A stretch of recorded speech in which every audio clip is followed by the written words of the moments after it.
ৰাখিম তাৰ কাৰণে আজি আমি এটা স্কিম এনাউন্স কৰিছো special schemes for grant of arm licences to original inhabitants and indigenous Indian citizen in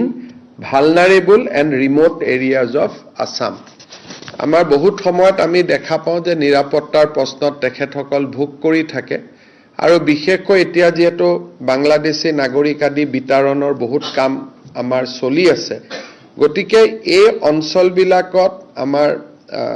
যিখিনি থলুৱা খিলঞ্জীয়া লোক আছে তেওঁলোক যথেষ্ট নিৰাপত্তাৰ এটা সংকট ভুগি থাকে আৰু কিছুমান গাঁৱত অকনমান তেওঁলোকৰ পপুলেশ্যন আছে কোবাত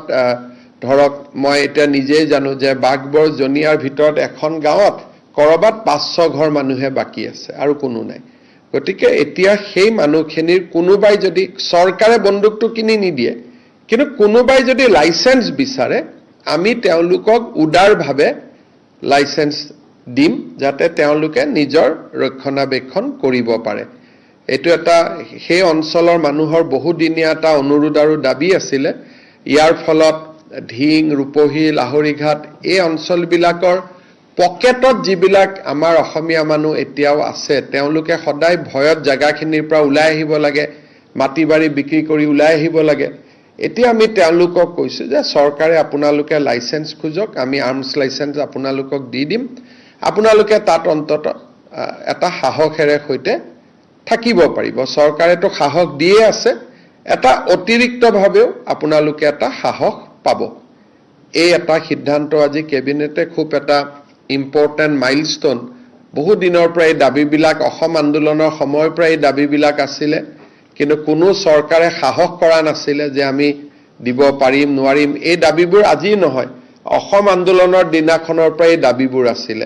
আৰু তেতিয়াই যদি আমাৰ থলুৱা মানুহখিনিক আৰ্ম লাইসেন্স আমি দিলুহেতেন হয়তো বহুত মানুহ নিজৰ ঘৰ মাটি বিক্ৰী কৰি নাহিলেহেতেন আজি কেবিনেটে যেটো আমাৰ যেটো জাতি মাটি ভেটিৰ যেটো কল্পনা তাক আমি আগুৱাই লৈ গৈ